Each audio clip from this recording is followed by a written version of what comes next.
అందరికీ రథసప్తమి శుభాకాంక్షలు. రథసప్తమి అంటే మన లోపలి వెలుగును మేల్కొలిపే రోజే.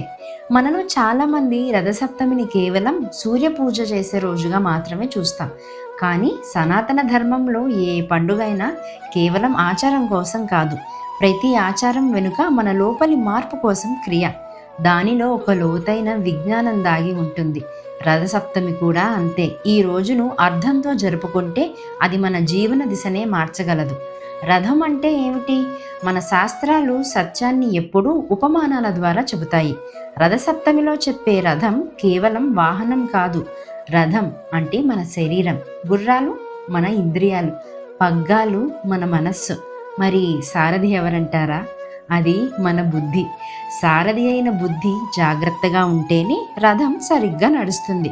ఒకవేళ బుద్ధి నిద్రపోతే ఇంద్రియాలు దారి తప్పుతాయి, జీవితం గందరగోళంగా మారుతుంది. రథసప్తమి అంటే మన లోపలి సారథిని మేల్కొలిపి జీవిత రథాన్ని సరైన దిశలో మళ్లించుకునే రోజు. మాఘమాసంలో సూర్యుడు ఉత్తరాయణంలో బలంగా ఉంటాడు.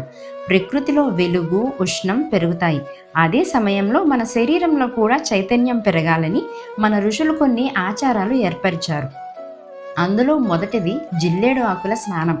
తలపై జిల్లేడు ఆకులు పెట్టుకొని స్నానం చేయడం వెనుక అర్థం ఉంది.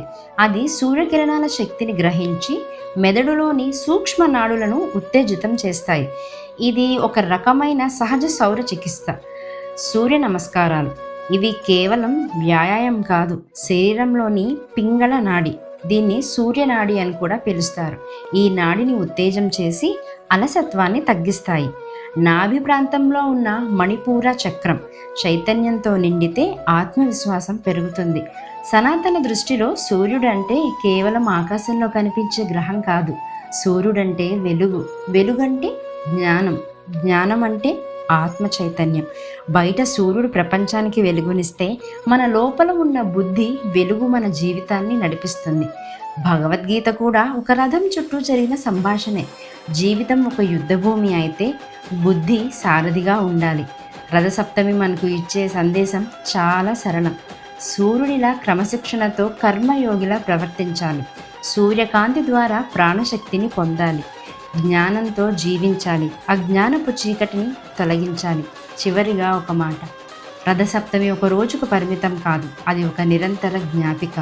నీవు కేవలం శరీరం కాదు, నీవు చైతన్యానివి అని మనకి గుర్తు చేసే రోజు. ఈ మాఘ సప్తమి నాడు మనలోని అలసత్వాన్ని వదిలి బుద్ధిని మేల్కొల్పుదాం. బయట సూర్యుడు ఉదయిస్తాడు, లోపల బుద్ధి మేల్కొలవాలి. అదే రథసప్తమి యొక్క నిజమైన సారం.